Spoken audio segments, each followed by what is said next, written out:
Good morning everyone. This is Angan Public School online classes. Hope you all are doing good. Today we are going to do GK workbook chapter 19. Okay. So इस chapter में क्या है कि same rhyming words है, बोलने में एक जैसे लगते हैं लेकिन उसके मीनिंग्स अलग होते हैं, different meanings and different spellings. Spelling भी अलग होती है और उसका मतलब भी अलग होता है, लेकिन बोलने में एक जैसे वर्ड्स जो लगते हैं। ठीक है, तो वो वाले वर्ड्स आज हम यहाँ पे सीखेंगे। हेल्पिंग वर्ड्स के लिए बॉक्स में कुछ वर्ड्स दिए हैं। सो स्टार्ट करते हैं। Against each word write the rhyming word with the different meaning and spelling. Choose your answer from the word given in the box.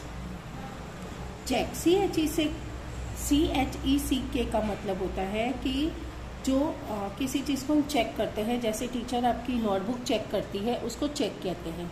और CHEQE का मतलब होता है चेक, जो बैंक से हम पैसे जब निकालते हैं और उस चेक पे साइन करते हैं तो उसको कहते हैं check.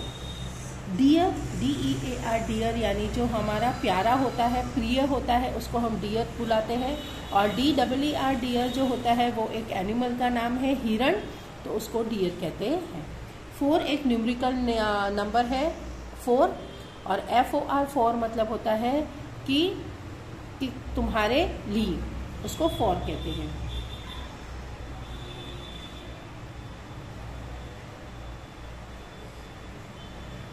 Week, WEE,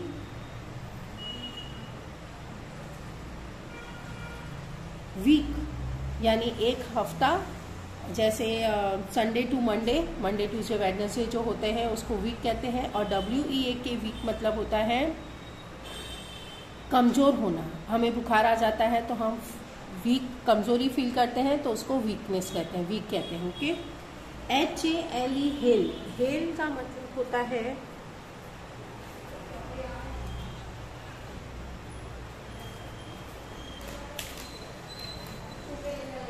old person.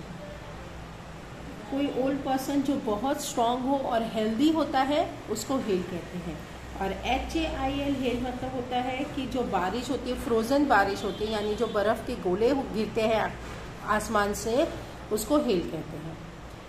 HEIR, hair यानी एयर, सॉरी इसको एयर कहते हैं। HEIR, इसमें H साइलेंट है, तो इसका मतलब होता है कि जब किसी के डेथ के बाद उसकी जो प्रॉपर्टी को हम अपना कब्जा जो करते हैं, कि अपना नाम बताते हैं, तो उसको एयर कहते हैं। और ये HAIR, AIR, एयर मतलब होता है हवा। ओके। और यहाँ पे HAIR, हेयर मतलब होता है बाल, और यहाँ जो बाल होते हैं हमारे। और HARE, हेयर मतलब होता है एक रैबिट, जो मोस्टली ये ब्लैक कलर के जो रैबिट होते हैं ना, उसको हेयर कहते हैं। FAIR, फेयर, ये फेयर मतलब होता है मेला। ठीक है, बुक फेयर, या जिस मेले में हम जाते हैं, मैरी गो राउंड, चकदौड़ होते हैं, और जो मेले लगते हैं उसको फेयर कहते हैं। और FARE, फेयर मतलब होता है भाड़ा देना, यानी अगर हम बस में ट्रैवल कर रहे हैं तो उसकी टिकट लगती है तो उसको फेयर कहते हैं। टिकट, ट्रेन में जाते हैं तो उसकी जो टिकट हम पे करते हैं उसको फेयर कहते हैं। ठीक है। मेन, MANE, मेन यानी होता है कि घोड़े के गले के ऊपर जो बाल होते हैं उसको मेन कहते हैं। लायन के मुंह के फेस के ऊपर जो बाल होते हैं उसको मेन कहते हैं।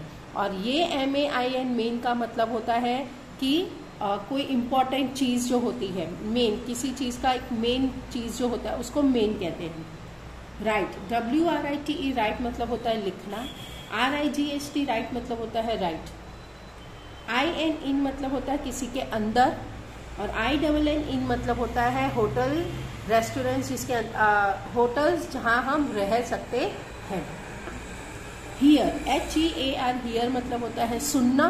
और HERE, हियर मतलब होता है यहाँ पे है। TEAR, टीयर मतलब होता है रोना। और TIER, टीयर मतलब होता है फाड़ना। STEEL, स्टील यानी एक मेटल है। और STAL, स्टील मतलब होता है चुराना। SON, सन मतलब होता है बेटा। SUN, सन मतलब होता है सूरज। HOLE होता है किसी चीज़ के अंदर छेद होना। और WHO LE मतलब होता है होल, यानी पूरा होना। आखी जो चीज होती है, मतलब पूरी। LAC के लैक मतलब होता है किसी चीज की कमी होना, और LAC मतलब होता है लाख, 2 लाख, 3 लाख जो रुपीज होते हैं उसको कहते हैं लैक। COT कॉट मतलब होता है पलंग, खटिया, खाटला जो होता है उसको कॉट कहते हैं। और CAUGHT कॉट मतलब होता है पकड़ना, जैसे चोर पुलिस को पकड़ती है, पुलिस चोर को पकड़ती है, उसको कहते हैं कॉट। ओके, तो ये सारे हमारे राइमिंग वर्ड्स हैं। अब नंबर बी में देखो क्या है, ये एक प्रोवर्ब दिए हुए हैं। ये आधा प्रोवर्ब इधर है, आधा प्रोवर्ब इधर दिया हुआ है, जिसको हमें मैच करना है। ठीक है, column A, under column A the first part of the proverb is given while the under column B is the second part is given. Match the 2 part suitably, दोनों पार्टों को मिक्स करना है। कॉलम ए में स्लो एंड स्टेडी यानी धीमे और लगातार, तो इसका क्या होगा, विन द रेस। धीमे धीमे चलो लेकिन लगातार चलते रहोगे तो हमेशा रेस जीतोगे। Only the wearer knows where the shoe pinches, पहनने वाले को ही पता चलता है कि जूते कहाँ काट रहे हैं। अ stitch in time saves nice, समय पे रहते अगर कुछ सिल दोगे तो आपके पैसे बच जाएंगे। अगर कोई चद्दर फट गई है, ठीक है, या आपका शर्ट फट गया है, ठीक है, अगर आप उसको थोड़ा सा फटा है, इतना सा फट गया है, और अगर आप उसको सील दोगे तो वो ठीक हो जाएगा। लेकिन अगर आप वो उसको नहीं सिलते हो और उसको पहनते जाते हो तो वो ज़्यादा फट जाता है, और वो ज़्यादा फटने के बाद वो फिर स्टिच नहीं हो पाता है और आपको पैसे खर्चने पड़ते हैं। यानी कोई भी काम अगर आप समय रहते कर दो तो आपके काफ़ी पैसे बच जाएंगे। As you sow shall you reap, जैसा बोओगे वैसा ही पकेगा। ठीक है, एग्जाम में पढ़ाई नहीं करोगे तो रिजल्ट अच्छा नहीं आएगा, तो यानी जैसा काम करोगे उसका रिजल्ट वैसा ही मिलेगा। और rolling stone gather no moss, rolling stone जो होते हैं ना वो कभी भी पहाड़ नहीं बना सकते, आप उसको एक के ऊपर एक इकट्ठा नहीं कर सकते हो क्योंकि वो फिसल ही जाएगा। तो रोलिंग स्टोन कभी पहाड़ नहीं बना सकते हैं। ठीक है, कोई जिद्दी आदमी होता है ना, हम उसको कितना भी समझा ले वो कभी समझ नहीं सकता है। तो सेम इसी तरह है इसके मीनिंग्स। नंबर सी में देखो क्या है, complete the following comparison. Comparison एक दूसरे से जो हम कंपेयर करते हैं, तुलना करते हैं, तो यहाँ पे वो words as black as crow, कौवे जैसा काला। As brittle as glass, glass के जैसा। एज कोल्ड एज आइस, बर्फ के जैसा ठंडा। एज ग्रेसफुल एज स्वान, स्वान को जब भी देखते हैं तो एकदम ग्रेसफुल लगता है, एकदम हैप्पी हैप्पी, एकदम नीट एंड क्लीन वैसा। और the hard as stone, stone जैसा कड़क, hard. As brave as lion, lion जैसा बहादुर। As cheerful as a lark, lark एक बर्ड है जो हमेशा ऑलवेज सिंगिंग करती रहती है, तो वो हमेशा खुश होती है, तो as cheerful as a lark. A meek as a lamb, lamb जो होता है ना वो थोड़ा सा डरा डरा सा होता है, घबरू घबरू सॉफ्ट सॉफ्ट सा, तो वो मीक जैसा, लैम्ब जैसा meek. As green as grass, grass जैसा हरा। एज स्वीट एज हनी, तो हनी जैसा मीठा। अब यहाँ पे जो है ना ये रोज के जगह पे लैम्ब लगेगा क्योंकि यहाँ पे मीक है, रोज का कोई वर्ड यहाँ पे नहीं दिया है। ओके, सो ये रोज एक रॉन्ग वर्ड है, इसकी जगह पे यहाँ पे लैम्ब आएगा। क्लियर?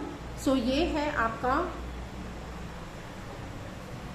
जीके का चैप्टर 19, और आपको ये वाला होमवर्क करना है चैप्टर 19 अपनी नोटबुक में। Okay, here is your homework, GK right chapter 19 in notebook. ठीक है, आपको ये पूरे ABC आपको नोटबुक में लिखने हैं।